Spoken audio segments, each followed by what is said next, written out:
Coming up next on The Voice of Alabama Politics, Ivey tops polls. Also, Judge Moore is ahead in the Senate race. And buzzards are circling Montgomery.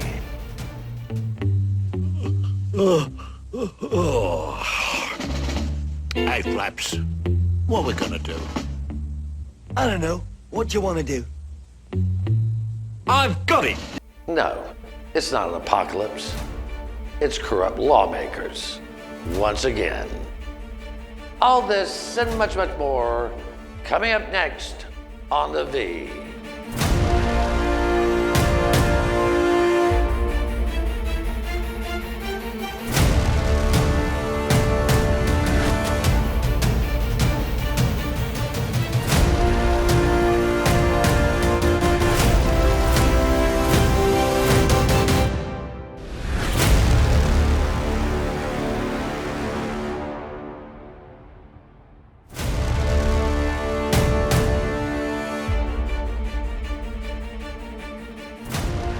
Welcome to The Voice of Alabama Politics, where we tackle the tough issues so you have the hard facts. I'm your host, Bill Britt, and as always, I'm joined by the V team. Welcome on. Hi. Hello. Hello. Is that a new suit, Bill? I like that. Yes, 3 more payments, as Jack. How's Jack doing? 3 more on the Jack's paper. doing well. Jack's doing really, really good. Jack is doing very well, very Very well. good. He misses everybody. We but he miss said him. he'll be I back. like it better when Jack's over there. He's better to look at. Oh, God, you two are on the same team. How can you say this? That doesn't make him pretty. Oh, Brother I and think we- sisterly love here. I think we all know I'm the pretty one here. yeah, no, I would have to agree. This week, as Susan and I were driving into Montgomery at the first of the week, there was a circle of buzzards just swarming over downtown Montgomery, and I thought, what a fitting omen. That's it's kind of like the bat signal. That's our legislative signal. That's how we know that they're in session. But Josh, in all seriousness, in 2010, the Republicans came in and they won over the Democrats by saying they were going to offer the toughest ethics laws, they were going to be transparent, and that they were going to provide honest government. Less than a decade later, they are trying to kill the ethics laws. If you try to get behind some of these bills, you would have to be prepared to blow up Fort Knox. Yeah. I don't know if they necessarily won over the Democrats at that point, because the Democrats at that point were having some trouble with ethics. Well, that's true. And so they switched sides to the Republicans, and now they're having the trouble here. I don't. This whole rewrite and the whole trying to get out from underneath the ethics laws that they've written, I don't understand what's behind it necessarily, other than strictly personal interest and personal gain. Right. Which obviously I guess that's enough, has been enough around here. But there are businesses that you would normally expect to kind of lead the way in these sorts of things, and they're pulling the opposite direction. Yeah. And so I don't really understand what the motivation is for a lot of these folks. And Susan, that's the thing that none of us get. Dale Marsh, Senate President Pro Tem, and Greg Albritton, who's the ETF chair, 2 powerful men, seem to be the only people that really care whether this passes or not. And there's a lot of senators that are not behind this at all. They don't want to go behind this. They don't want to have to vote on it all, because they don't want to vote no and make the president pro tem mad. But yet they don't want to vote yes on a really bad bill. So they're putting everybody in the hot seat over this bill. I mean, it's not like you've got a bunch of legislators coming together and say, this is a good thing for Alabama. That's not happening. I mean, Beth, they said after Hubbard was convicted, they wanted to tighten and clarify the ethics laws. They appointed a commission who did a year's worth of work. That commission came back, and they didn't use one recommendation in this commission to write this bill. Right, because this legislature's whole song and dance, at least the Republican supermajority song and dance, has been, let's appoint a commission so that we can kick the can down the road till after the election, Right. and then we can deal with it when people aren't paying attention. They did the same thing with prisons. I mean, just watch how this is unfolding. It's the same thing every time. They don't actually want better ethics laws. If they did, they would have sat in the Mike Hubbard trial and taken notes on exactly where the holes were, and they would have patched the plugs, not found ways to write around it. Well, and go ahead, Susan. In fact, Albritton now on radio this week was saying that the Criminal Court of Appeals ordered them to do something about it. They did not order you to do anything. They suggested you might tighten up what a principal means, and they didn't do that. They totally rewrote the ethics laws to be free for all. But they wrote it in such a way that Jesse James would be uncomfortable using these. I mean, they're just so illegal, so corrupt. Yeah, and first of all, that's not how judges work. So, I don't know if people know that or not, but they don't typically There's that whole three branches of government thing. And but we can skip past that, I guess, because apparently our lawmakers don't know it. But it's just kind of. When you look at what they've done with the ethics laws here and in this rewrite, it does go away from everything else that they've done. Yeah. It goes away from the original laws. It goes away from the commission and the recommendations that they had, and it puts in place here this notion of free reign. You can do whatever you want to do now. Right, and it removes the whole notion that you cannot use your office for personal gain. Mm-hmm. In 2017, a piece of legislation was offered by then Luther Strange, Matt Hart, and their team, and it was signed off on by Senator Marsh, Speaker of the House McCutcheon, and then Luther decided to end his career. All right, and so they never brought that legislation together out to the public. We now have a copy of that legislation, annotated by the Attorney General's office, and we will be releasing that at the first of this week. So people can actually read the bill that was written and agreed upon after the Hubbard trial. They did exactly what you said, Beth. They looked at the law, they saw the loopholes, they saw the things that were too tight, and they fixed it. And Marsh and McCutcheon agreed, and even the lawyers for the big mules looked at it and said, we can live with this. Why don't we go back to that? I don't know. And because people, when they talk about these ethics laws too, we always get tripped up over lobbyists buying legislators' steak dinners. That's not what this is about. Don't get that twisted. This is about thousands and hundreds of thousands of dollars moving between lobbyists and legislators.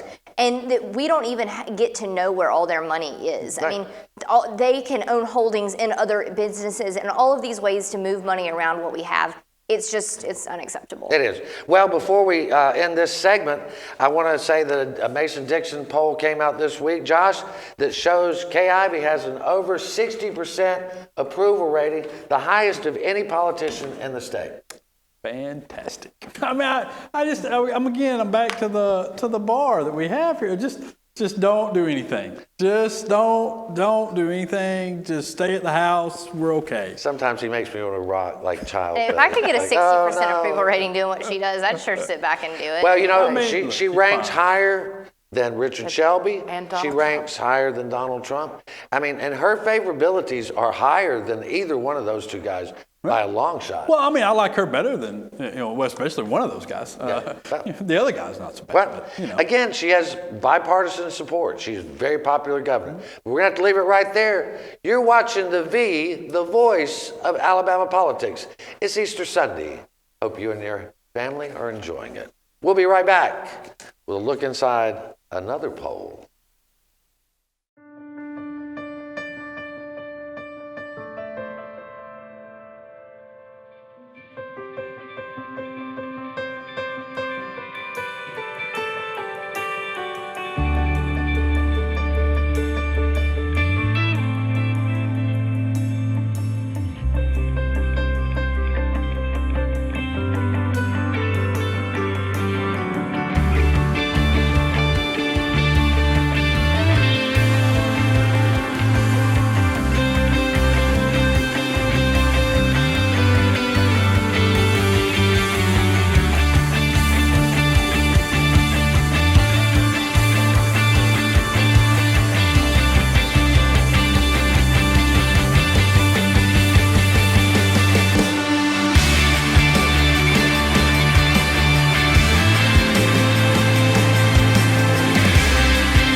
Hey man, what are you doing today? Playing the game. Thought I'd go out for a drive later maybe. Text some friends while I'm doing it.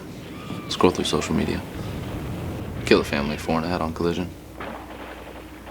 cool, man. Drive safe, Alabama. A message from your Alabama Department of Transportation.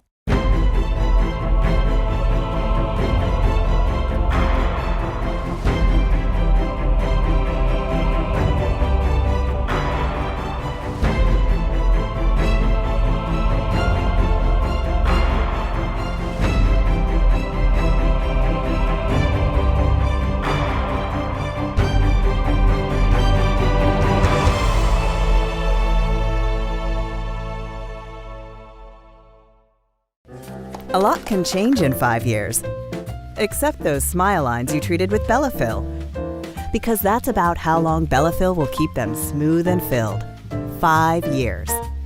Now you can always look your best without all those injections, appointments, and costs. Bellafill is the only dermal filler that stimulates and maintains collagen growth long term. Now time is on your side.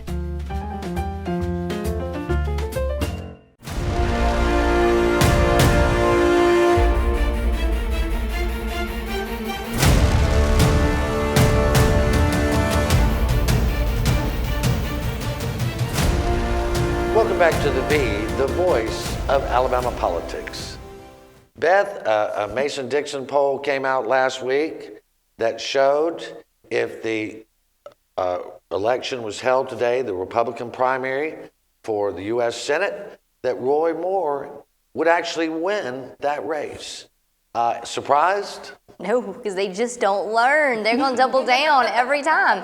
And you know what I really liked about that poll is it showed Doug had a 40% approval rating, which is more than we have Democrats in this state. So that means that he's won over, and I think when you dig down in the data, he's won over some moderates. He just has some work to do with white men to bring himself around. Of course, there's the theory that Doug Jones actually solicited this poll. Or it could be that Doug's doing a great job. He is doing a great job, but I'm just saying, But Josh, the thing is though, forget this, I want to get back to this, but the fact is that the people would rather elect any Republican than Doug Jones by a vast majority, by a majority.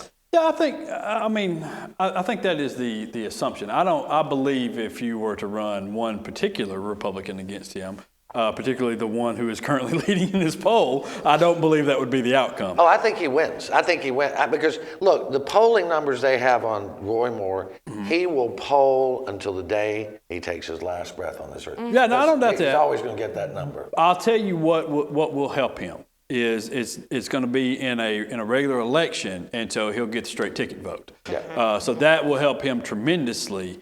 However, I don't believe if you ask me to pick out the one Republican in this race who Doug Jones could beat, Roy Moore would be that. And I think he's right.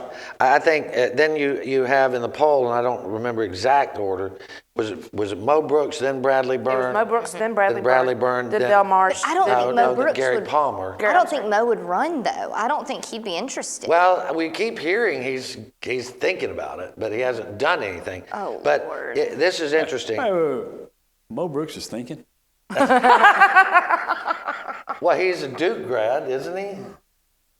I mean, I don't think that's So something. Bradley Byrne. I don't think that's something they put on the brochure. but in order, in other words, if you go down the Republican primary poll, it's Mo Brooks comes in next to Moore, then Bradley Byrne, and then Gary Palmer, and then dead last above Tim James, who nobody's heard of anymore, was Del Marsh at 4%. So, and 50%, I know, That high? a little higher than I expected. 57% of those surveyed said they didn't know who he was and couldn't pick him out of a lineup.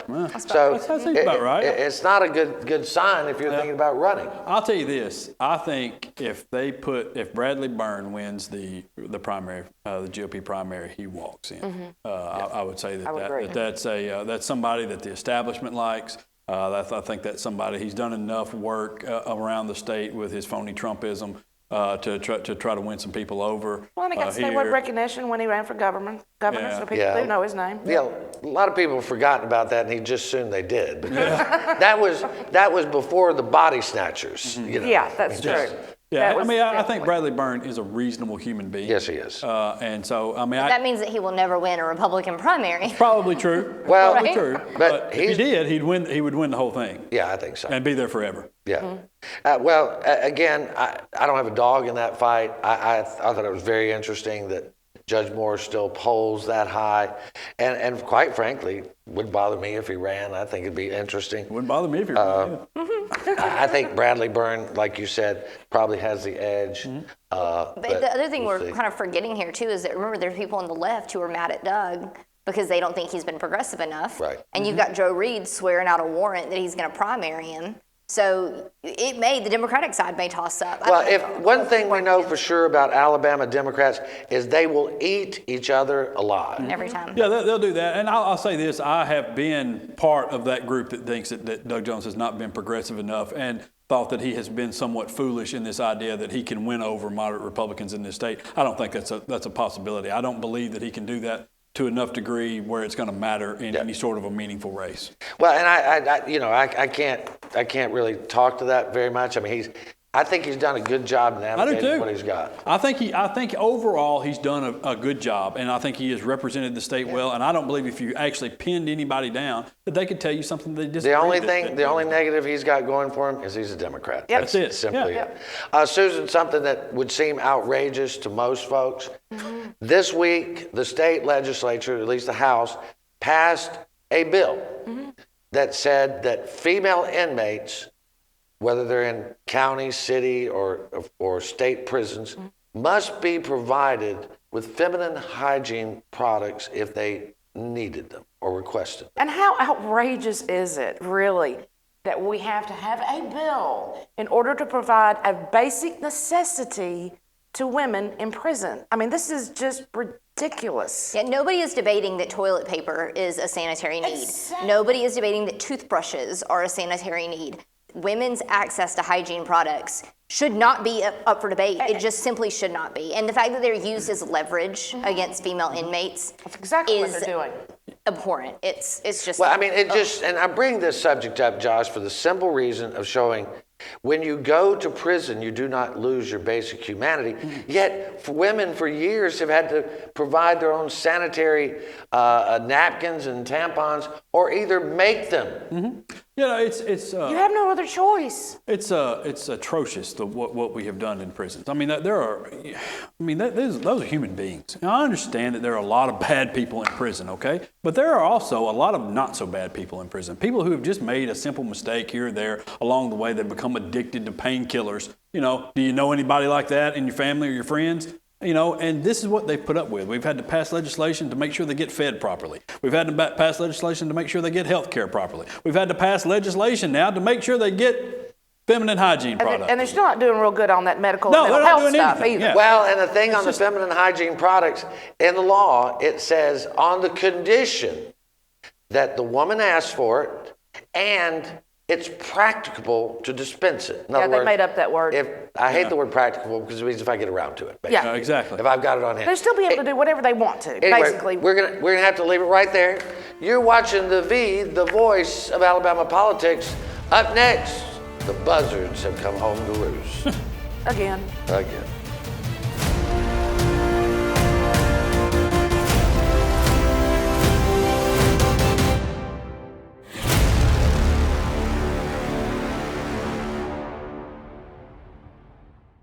What a great opportunity for your success.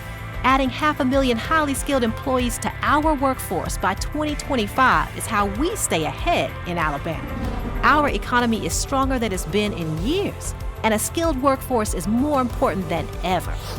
Things move fast, so choose your path. Your success is waiting, plus a great future for Alabama. Success Plus. Go for it.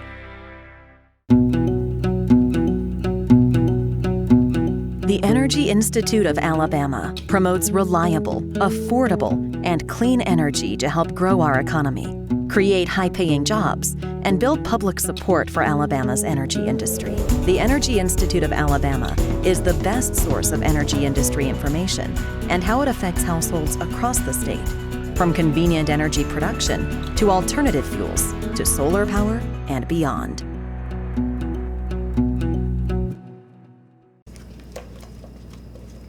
you doing today, babe? I thought I'd head down to the lake with the guys, do a little fishing. Of course, none of us will be wearing our seatbelts. I'll lose control of the truck, wrap it around a tree, and kill us all. Okay.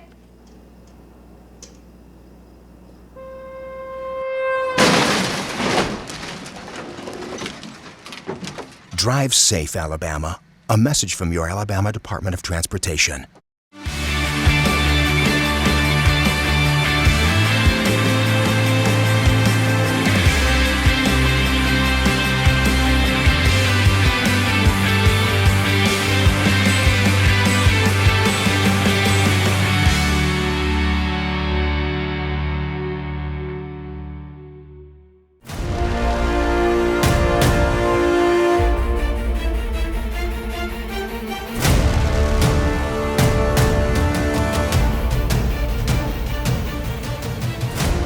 Welcome back to the voice of Alabama politics. Susan, more buzzards come home to roost. Actually, it's the same. Same two buzzards. Yeah. So the brain trust, Dale Marsh and Greg Albritton, who gave us the phony ethics bill that would gut the ethics law, have now are trying to kill any opportunity that the people of Alabama have of voting on a lottery. And we call them the buzzards come home to roost, because all they do is pick away at the rights of Alabamians, pick away at their right to make their own choices. I mean, this is about allowing the people to vote on a lottery that makes sense for Alabama. Well, you've got the McLottery, which is McClendon's lottery, right? Which is just straight to the point. Everybody's got a level playing field, right? Split it half between general fund, half between to education. What the Albritton Marsh bill does, which we call the Indian bill. The Indian bill is basically, if it were to get voted in Alabama, get out for a vote in Alabama, it would be defeated. There's not a dime that goes to education out of that bill. It all goes to the trust fund. So any Alabamian's not going to vote for that. So that would actually retire the entire talking points on a lottery and give the Porch Creek even more of a monopoly. Beth, people want the lottery to have fun, but they also want the proceeds to at least go to help their children get an education. Right. I think the big thing that the people want right now is a clean lottery bill. They want something that they can vote up or down on. No fancy bells and whistles, none of this Dale Marsh mumbo jumbo. They want an up or down vote. And they want to know that the money that comes from the lottery will go to help the people of Alabama. They want to know that our kids are getting quality education, which right now in many places they're not. They want to know that our general fund is getting shored up, because right now it's not.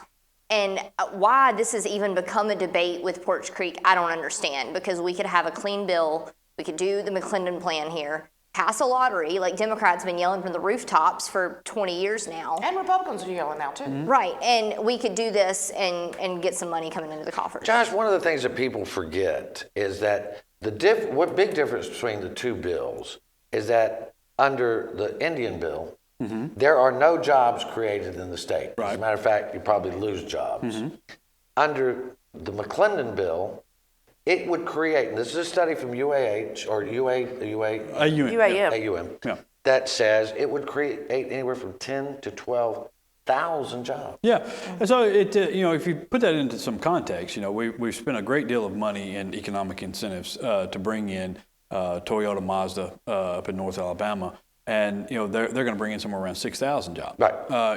Whereas with this, we spend nothing. The state expends no money whatsoever, and they create 13,000 jobs, 10 to 13,000 jobs out of this thing, just by putting in these video lottery terminals into the racetracks around the state, the places that already exist, that are already there. You put these things in, and then you hire the employees that go along with that. So now you're talking about upwards of 10,000 people that have good paying jobs and health care around. They can pay some bills and add back into the local economy. And that's just for the first 2 years, right? Yeah. 13,000. That's 13,000 just in the first 2 years. And these would be jobs not all in one district, not like Mercedes was great, but it's great for that one area around Vance. And so if we did this, it would be jobs statewide for every county to benefit. I mean, and there's a lot at stake on this lottery bill. And I think But jobs, we always talk about jobs. Well, baby, this is jobs. Excuse me. And not only does the state not pay anything, these people give money back to the state. They pay them. They're paying, Well, they're going to pay them to do this in the form of 20-25% in taxes. Right. Oh, and also Another the $100 wage million benefits too that come back in taxes. Right. Absolutely. Right. And a lot of money back into the local economies of these places where right now that's not happening with the gambling that already exists in this state. The thing that just drives me nuts is you'll listen to these shows or read these websites and they're getting hundreds of thousands of dollars in advertising from the Porch Creek.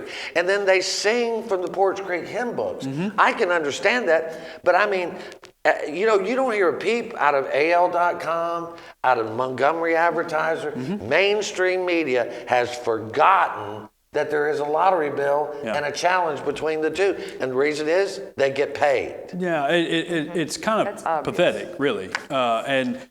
Because there is such a disparity here in between the two bills and what takes place. That's right. And listen, you can be against gambling. You can be against, how the structure of how the revenue is distributed out of this thing here. And I'll be honest, I think there's a better way to do it than just splitting it evenly. I think that we ought to create a scholarship program like Georgia and Tennessee and Florida have. I think that there are better ways to put this into projects that we have. But that is beside the point when we're talking about the two different bills here and what we're going to be allowed to vote on. Right. Because one bill gives you an opportunity for all of us in this state to collect some revenue off of games and gambling that already exist around here or that we're slipping over state lines to play. The other bill doesn't. Yeah, right. And that's the difference. One bill by Marsh and Greg Albritton just helps the Porch Indians. It doesn't help anything about the state of Alabama. And both those guys have taken a lot of money. I think Albritton took $65,000, even though he wasn't opposed. He wasn't opposed. We're going to have to leave it right there. But before we go, Beth, we are so proud of you. You graduated the Alabama bar. You're a lawyer. I'm a lawyer. I did it. I did it. So I guess I can't say call me Alabama, but I can say text me Alabama, tweet me Alabama. Yeah. I'm a lawyer. Thank y'all. I couldn't have done it without y'all. We love you so much. We're so proud of you. Thank you. And to everybody who watches and all the support you've sent over the years, I appreciate it. All right. Thank you so much. I'm going to tear up. Thank you. You've been watching The V, the voice of Alabama politics. You watch us because we watch them.